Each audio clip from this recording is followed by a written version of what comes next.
Кутмандуу кушбатыңыздар менен урматтуу Манас телеканалынын көрөрмандары, сиздер менен биргеликте чейма берүүсү, жалпыңыздарга эң сонун күн тилейбиз.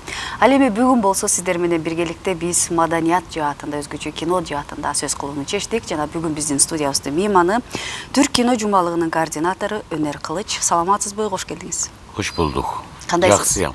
Кандайсыз? Жакшыям. Жакшы болсоңуз биз өтө кубанычтабыз. Белгилүү болгондой, бул жылы дагы түрк фильмдеринин жумалыгы болду.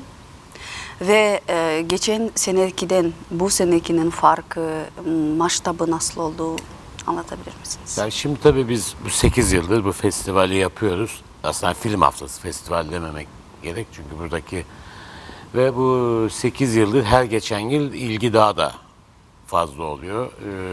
Burada biz Kültür Bakanlığı ve Yerli Düşünce Derneği olarak Türkiye'den ne kadar bu işi yapsak da ama burada bizlere destek veren hem Büyükelçiliğimiz hem Manas Üniversitesi'nin bu katkıları bizim etkinliğin bilinirliğini ve duyurulmasını daha çok arttırıyor.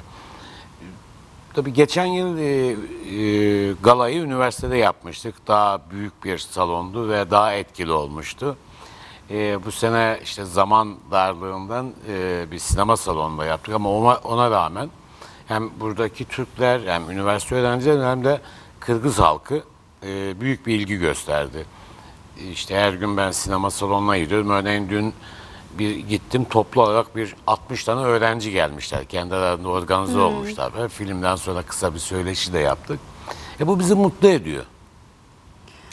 Уруксат берсеңиз, мен муну кыргызча отуруп берейин. Урматтуу мекендештерибиз, биздин бүгүнкү мейманыбыз ошол быйылкы жылы 8-си өткөрүлүп жаткан Түрк кино жумалыгынын координатору экендигин эскертип айта кетели. Жана айтып жатат, албетте деди, биз бул фильм жумалыктарын, түрк тасмаларынын жумалыгын 8-чи ирет өткөрүп жатабыз дейт. Жана албетте жыл санап өткөн сайын кызыгуулар артылып жаткандыгын белгилеп өттү. Буга албетте ошол Түркиянын Кыргызстандагы элчилигинин жана Манас университетинин дагы ошол салымы чоң экендигин белгилеп өттү. Албетте деди, күнүгө биз өткөн жылы мисалы үчүн өзүңүздөр да билесиздер, бул чоң кино жумалыгына Түркиядан белгилүү Түркан Шурайдын катышуусу менен Манас университетке өткөн болуучу ачылышы. Жана быйыл болсо да кичинерээк жерде өткөрдүк дейт, бирок ошентсе дагы жергиликтүү калктын арасында кызыккандар өтө көп деди. Алардын баардыгы келип, ошол көчө күнү мен дагы ар ошол жумалык болуп жатканда ошол залга барып көрүп атам дейт. Жаштардын кызыгып келип көрүп жаткандыгын көрүп өтө кубанычтамын дейт. Албетте адамдардын ортосундагы ошол байланышты бекемдеген дагы ошол маданият жааты экендигин жана бул жаатта дагы жыл өткөн сайын бул ошол фильм жумалыгынын дагы ошол масштабы дагы арасына алган адамдардын саны дагы көбөйүп жаткандыгын белгилеп кошумчалап өттү. Белгилүү болгондой бул жумалык Түркиянын Маданият маалымат министрлигинин, туризм министрлигинин жана ошондой эле жергиликтүү ой пикир фондунун колдоосу менен өткөрүлүп белгиленип келе жаткандыгын жана жалгыз эле Кыргызстанда эмес, коңшулаш Азербайжанда, Казакстанда жана да башка өлкөлөрдө болуп жаткандыгын белгилеп айта кетели. Hocam, bu sene gelmiş olan filmler, ve geçen sene biz sizinle aynı bu stüdyo konuştuğumuzda evet, demiştiniz. Yani bu yerel film distribütörlüğünü, tanıtımını, Türkiye'deki sinemacıların çok güzel sinemalarını burada da gösterebilmek için çabalarda, işlerde yapıyoruz demiştiniz. Nasıl oldu? Yani bizi sevindirebilecek misiniz? Ya şimdi o görüşmeler hem devlet anlamında yani hem bizim Kültür Bakanlığımız hem Sinema Genel Müdürlüğümüz sizin bakanlıkla ve Sinema Genel Müdürlüğü'yle ortak protokoller de imzalandı. Sadece Kırgızistan değil, Kazakistan, Özbekistan, Azerbaycan, Türkmenistan ve diğer ülkelerle de. Bu biraz tabii işin içine bürokrasi girince biraz daha yavaş ilerliyor. Ama özel sektörün talepleri oluşmaya başladı. Yani burada Azerbaycan'da artık oturdu orada. Hemen Türkiye'de yayılan her film 2 gün sonra Azerbaycan'da. Bu sene Kazakistan'da 2025'ten itibaren Kazakistan'da 4-5 tane Türk filmi vizyona girecek. Hatta şimdi bir Kazak filmi Türkiye'de vizyona giriyor bir ay sonra. Bunu biz istiyoruz Kırgızistan'da da olsun. Kırgızistan'daki işte gelen yapımcı arkadaşlar sizin buradaki birkaç distribütörle, sinema salonlarının müdürlerle falan görüştüler. Yani bizim bu haftadaki amacımız özellikle hem kültürel etkinlik yapmak hem de Türk filmlerini buradaki dağıtımcılar, sinemacılarla buluşturmak. Bir görüşmeler oldu. O görüşme inşallah iyi bir sonuçlanır. Yani biraz zamana ihtiyaç var. Ben onun da şeyindeyim. Bir de pandemi dönemi biliyorsunuz sinemalarda biraz seyirciyi de uzaklaştırdı. İnsanlar evde film seyretmeye başladılar. Bir de dijital şeyler var, platformlar. Ama bu sene ben şeye dikkat ettim. Türkiye'de de öyle. Tekrar insanlar sinemaya tekrar dönmeye başladılar. Tabii onun havası da çok. O çok önemli. İşte o dönüşle seyircinin tekrar sinemayla barışması, tekrar sinemaya dönmesi hem bizim filmlerin buralarda hem diğer filmlerin hem de sizin filmlerin diğer ülkelere gitmesini 2025'te daha da kolaylaştıracak gibi geliyor. Yani bu benim gözlemlerim. Tabii biraz da Kırgızistan'daki distribütörlerin de Türk sinemasına da ilgi de duyması gerekiyor. Yani dizileri biliyor ama sinema filmlerine ilgi duyması gerek. Çünkü halkın ilgisi var. Ve onu gözlemliyorum. Sinemalara gidiyorum sadece. Bizim filmler değil, diğer sinemalara da gidiyorum. Acaba nasıl insanlar filmlere geliyor? Bayağı da bir Kırgızistan'da iyi bir sinema seyircisi var. Evet. Doğru diyorsunuz. Yani onu Türk yapımcılar bunu değerlendirmeli bence buradaki distribütörlerle görüşüp. Siz dagы барып жакшылап айтып койушуңуз керек экен бул тууралуу. İnşallah.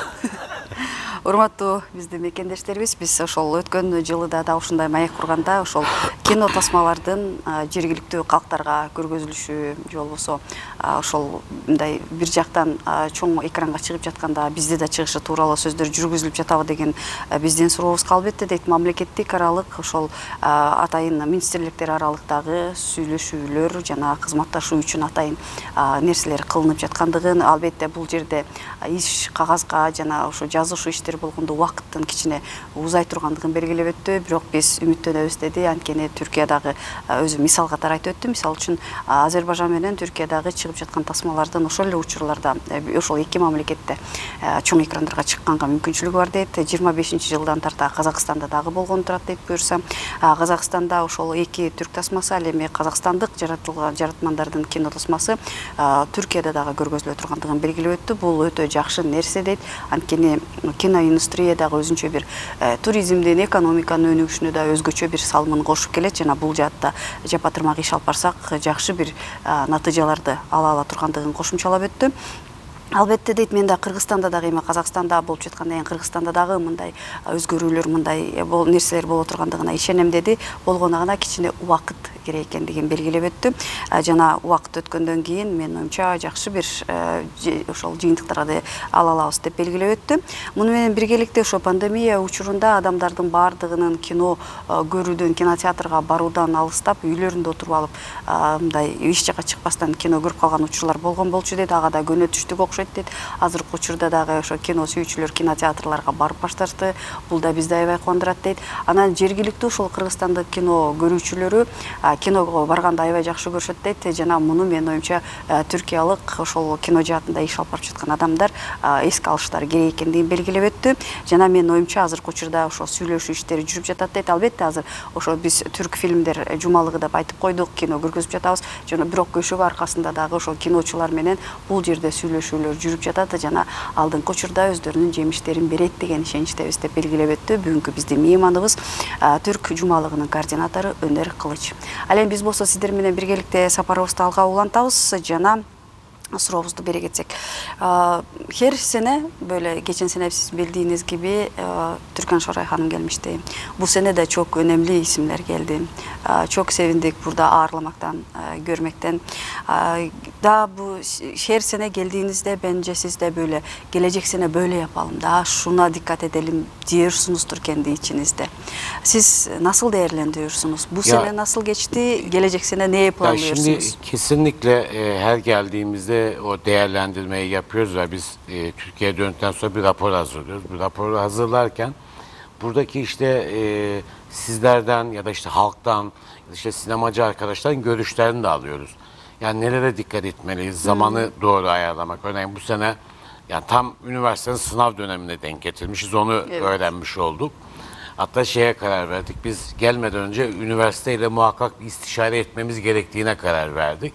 Ve çünkü burada Manas Üniversitesi önemli. sadece Türk değil, işte Kırgız, diğer ülke öğrenciler de, uluslararası bir üniversite. Evet, 23 Ha, ülkeden. evet, yani aslında bizim film haftasının tam konseptine uygun bir üniversite. Evet. Biz biraz daha seneye özellikle üniversitenin programına göre programlamaya, bizim sinema genel müdür yardımcımızla, rektör hocamızla konuştuğunda ona karar verdik. Tabii halkla da, ben sinemaya her filmi muhakkak başında ve sonunda bulunuyorum.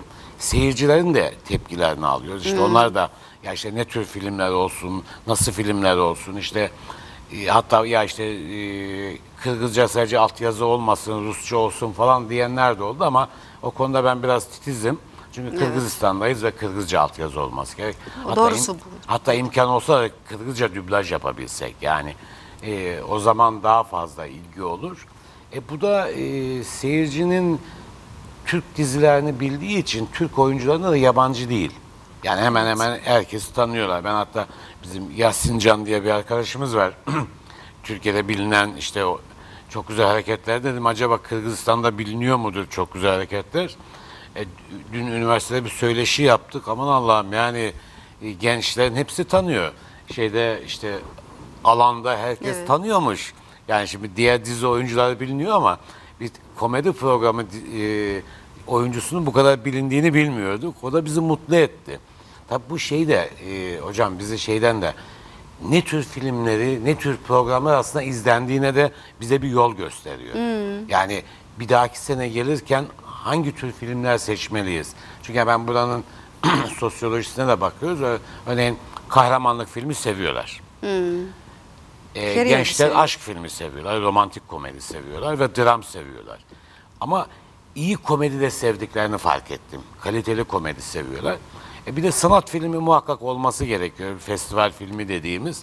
Onunla bir kitlesi var. Yani o kitleyi de es geçmemek gerek. Hep popüler sinema üzerine gitmemek gerek. O yüzden biz film seçerken buna dikkat ediyoruz. Muhakkak bir festival filmi seçiyoruz.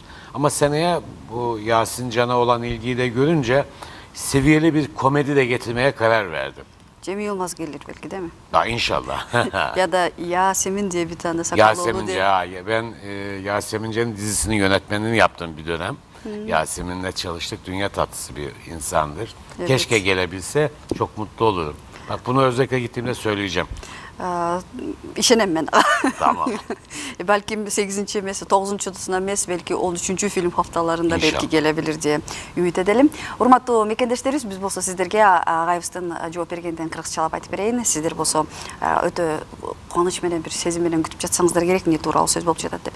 Албетте деди, биз ошол жыл сайын ошо фильм жумалыгын негиздеп жатканда, ойлонуп жатканда дейт, бул жердеги элдердин суроо талаптарына кандай болот деп алып келчүбүз дейт. Анан быйыл болсо ошо келип жатып, ошол Кыргыз-Түркман Ас университети өтө маанилүү университет дейт.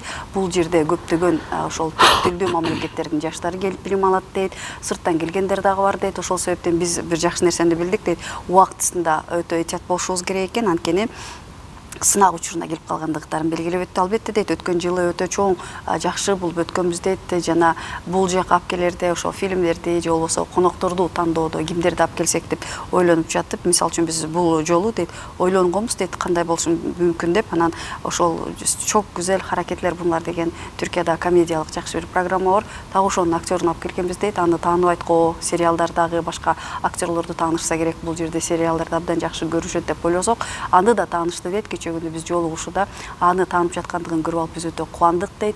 Жана инкиде даярданып жатканда дагы ушул башка программалардан дагы таанылмыш болгон комедиялык дагы жанрдагы жакшы фильм болобу же болбосо адамдарды, актерлорду алып келип тааныштырууга. Жана ошондой эле фильмдерди тандап жатканда комедиялык фильмдерди жана муну менен биргеликте драманы, сүйүү тууралуу тасмаларды, жана албетте фестивалдарга катышуучу дагы чоң адам затынын ошол ичиндеги кандайдыр бир маданиятка болгон калыптануусун, ошого калыптанышына таасир берүүчү тасмаларды алып келип көргөзүүгө аракет кылып жаткандыгын кошумчалап өттү. Албетте дейт, мен дагы бул жерден баргандан кийин отуруп алып кандай өттү, эмне болду деп өлкө боюнча отуруп алып өзүнчө атайын мындай таянактарды жазып чыгамын дейт. Ошол жаатта дагы так ушул нерселерди эске алууну чечкендигин белгилеп өттү. Жана албетте биз дагы өзү ара сүйлөшүп жатканда ооба комедиялык актерлордон өзүңүздөр билгилүү болгондой актер жана стендапер Жемил Йылмаз да келиши мүмкүнбү деп биз да сүйлөштүк. Эмнеге болбосун дейт, ал да келиши мүмкүн дейт. Жана ошондой эле түркиялык белгилүү стендапер Айым бар, Ясемин деген, аны дагы балким мен да чок иштешкем дейт. Балким бул эмки жылдарда болбосо да андан кийинки жылдарда келиши мүмкүн. Эмнеге болбосун деген нерсени айтып белгилеп өттү биздин мейманыбыз. Белгилүү болгондой, бул маданият жааты, адамдардын ортосундагы эң жакшы байланышты бекемдеген, тарыхыбызды жана ошондой эле элди бири-бирине тааныштырган жакшы бир инструмент экендигин эскертип айта кетели. Жана албетте бул жаатта дагы көптөгөн иштелүүчү иштерибиз бар экендигин кошумчалап өткөндүгүн эскертип айта кетели. Жана сиздерге дагы бир жолу эсиңиздерге салалы, азыр биз сиздер менен маек куруп жаткан бул Түрк кино жумалыгынын координатору Өнер Кылыч экендигин эскертип айта кетели. Hocam, tabii ki burada gelip böyle sanatçıların birbiriyle tanışması da çok önemli. Yapımcıların da ben bildiğim kadarıyla, gördüğüm kadarıyla siz onları da gelmesini buraya böyle internet platformaları var da oradaki de çalışanları getirip böyle insanların ortasındaki böyle sadece kardeşlik değil de böyle bir şey yapsak, bir şey elde etsek diye bir çok gayret edenlerdensiniz ve bildiğim kadarıyla yapımcılar da geldi. Beraber projeler düşünülüyor mu? Sizin haberiniz var mı? Şimdi son birkaç yıldır bu beraber projeler düşünülmeye başladı. Hatta yani biz bunda da sizin çok katkınız var. Evet hocam. Yani bu festivalin çok katkısı var. Tabii biz bunu tek başımıza yapmıyoruz. Yani burada sizlerin de desteğiyle, özellikle üniversitemizin çok büyük bir desteği var ve Kırgız filmin bizlerle çok fazla ilgileniyorlar. İşte dönem dönem Türkiye'ye geliyorlar. Bizimkiler buraya geliyor. İşin resmi kısmı aslında %90 halledildi. Tabii her şeyi devletten beklememek. Yani bizde öyle bir söz var, her şeyi devletten bekleme. Özel sektörün de biraz ilgilenmesi gerekiyor. Aslında Türkiye'deki özel sektör buna hazır. Biraz Kırgızistan tarafının da biraz gayret göstermesi gerek. Biz işte bu haftada o insanları da bir araya getiriyoruz. Bir ara böyle genel toplantılar yapıyoruz. Artık şimdi birebir görüşmeler başladı. O çok güzel. Yani işte dün birkaç görüşme yapıldı bizim sinema genel müdürü ve sizin sinema genel müdürü, ama Türkiye'den gelen yapımcılar sizin yapımcılarla bir araya getirdiler. Onların kendi aralarında görüşmeleri oldu. Ya inşallah bu yani ben 2025 olmasa da 26-27'de muhakkak en az bir tane Kırgızistan'la ortak film yapılacağını, çünkü birkaç görüşme var biliyorum ortak filmler üzerine, ortak projeler üzerine. Bu gerçekleşeceğine inanıyorum. Yani bu diğer ülkelerle de böyle, işte Azerbaycan'la biz şu anda bayağı yapıyoruz. İşte geçen Kazaklar Türkiye'deydiler. Türkiye'de bir romantik komedi çektiler ve Türkiye'den bir partnerle ortak çektiler. Çok güzel. O konuda bizden de destek istediler bizim derneğimizden. Biz de onlara gerekli işte Kapadokya'da çekim yapacaklar, sarayda çekim yapacaklar. Resmi izinlerde de yardımcı oluyoruz. Yani buradan gelenler de her zaman bize ulaşabilirler. Resmi kurumlarla bizim bakanlıktan çekim izni alması olsun. İşte belli öğren yerleri var, öğren devletin olan.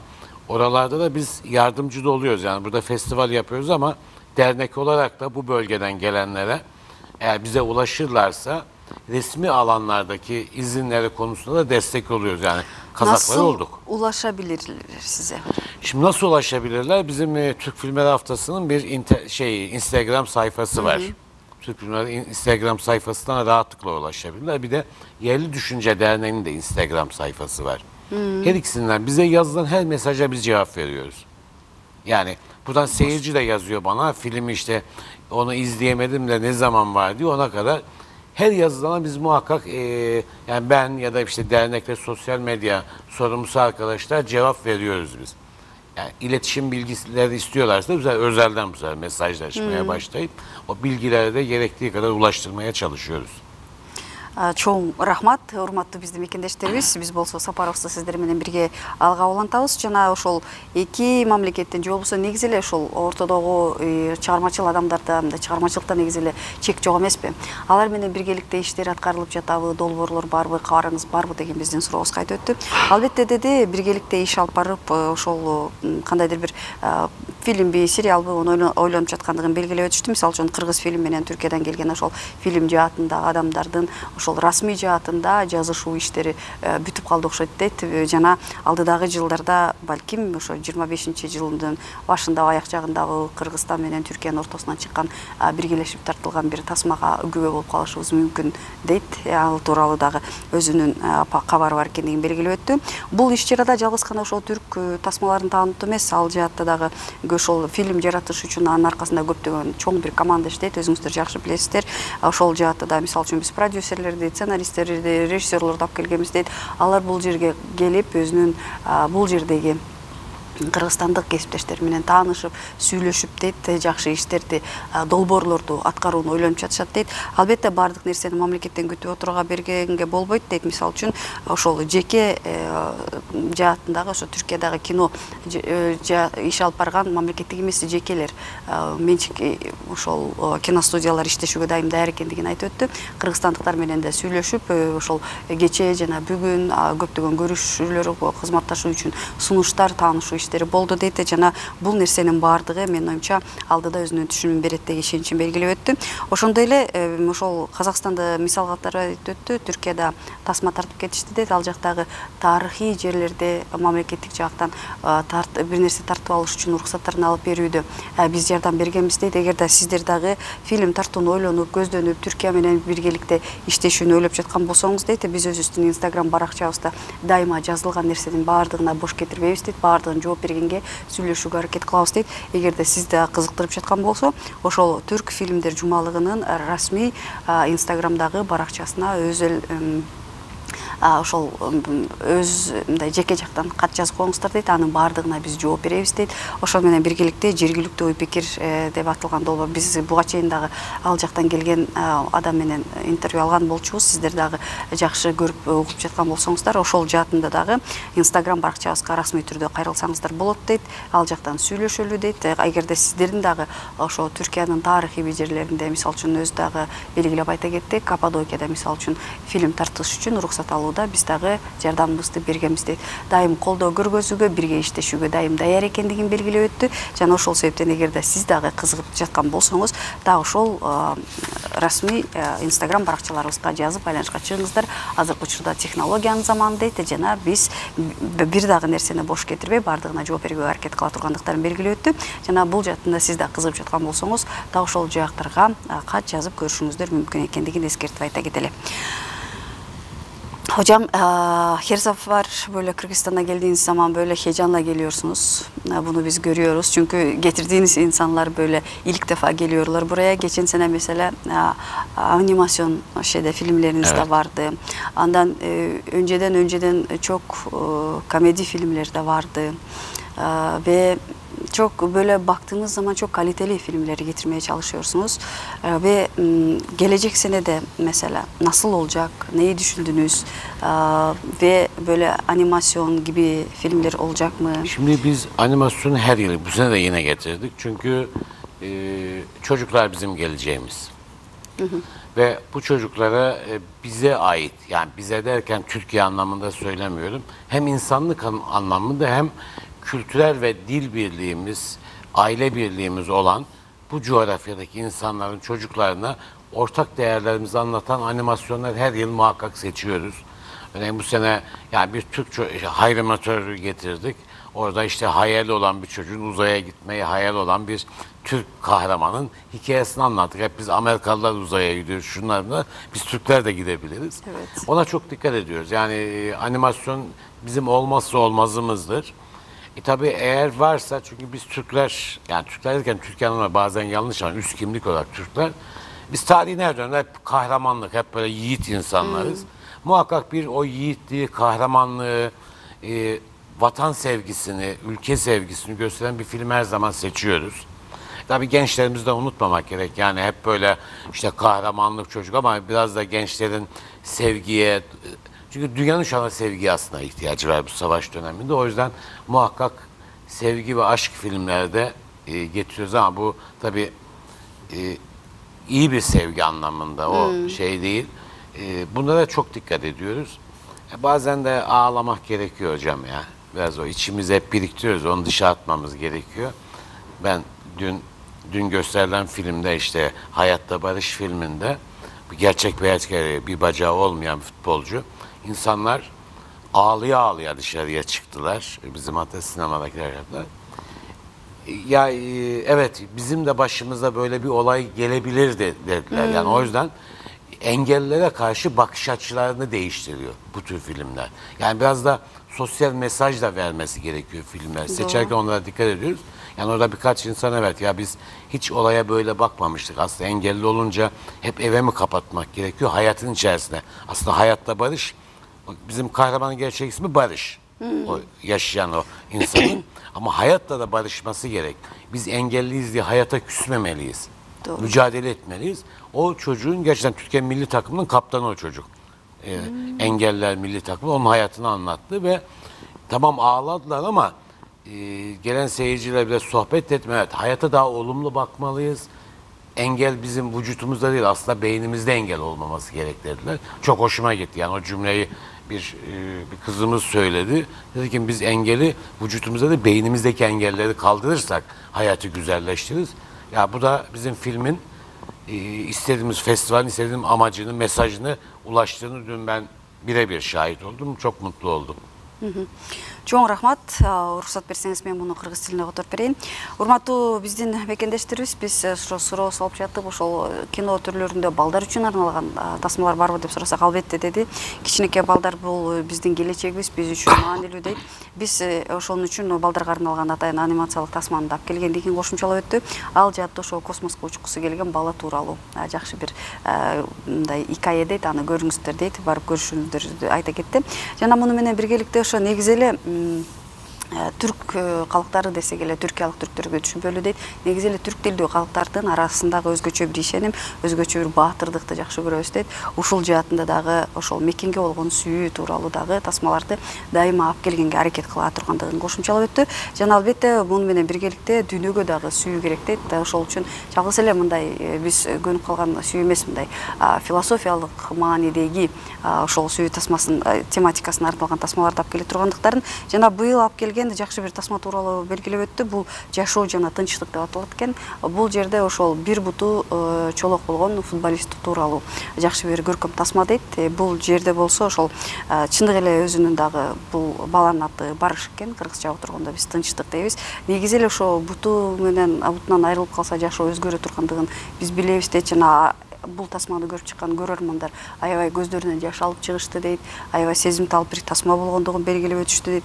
Бирок ошол менен биз ошол кино бүткөндөн кийин ошо көрүүчүлөр менен маектешебиз дейт. Ошол жердеги бир көрүүчүнүн айтканы жакты дейт. Биз дейт ошол мээбизде, оюбузда болгон тоскоолдуктарды эле алып коюшубуз керек экендигин кошумчалап өтү дейт. Жана бул тасманы көргөндө ошол көрөрмандар биз эч качан ойлонуп көргөн эмеспиз дейт. Эгерде чын эле ушундай окуя болуп калса мен эмне кылат элем? Үйдө эле отура бериш керекпи же ошол биздин башыбызга түшкөн тагдырды көтөрүп кандайдыр бир нерсе кылышыбыз керекпи? Кандайдыр бир аракетти кылышыбыз керекпи, жашаганга умтулушубуз керекпи деп эч качан ойлонгон эмеспиз дейт. Бул тасманы көрүп алып, аябай мындай ошол ичинен толкундангандыктарын жана муну менен биргеликте өзгөчө көздөрүнөн жаш алып чыккандыктарын көрүп, мени аябай кубандырды дейт. Жана биз өзүбүздүн ошол максатыбызга жеттик деп ойлоп калдык дейт. Бул жаатта да адамдардын ичинде болуп жаткан ой пикирлерин өзгөртө алган тасмаларды алып келсек, биз өзүбүздүн ошол максатыбызга жеттик деп ишеничтүү айта алсак болот деп белгилеп өттү бүгүнкү биздин мейманыбыз. Hocam, sizin zamanınız çok kısıtlı, bunu biliyoruz. Bizim stüdyamıza her defasında özenle gelip bizimle böyle düşüncelerinizi paylaşmaya özen gösteriyorsunuz. Buna da çok teşekkür ediyoruz. Ve şimdi son olarak böyle bizim şimdi sizi dinleyenlere bir abi, bir baba olarak, bir onunla böyle vatandaş olarak söylemek istediğiniz varsa şimdi zamanı. Neyi sormadım, neyi söylemek istemiştiniz? Ya hocam aslında her şeyi sordunuz. Sağ olun, her yıl soruyorsunuz. Biz de anlatıyoruz.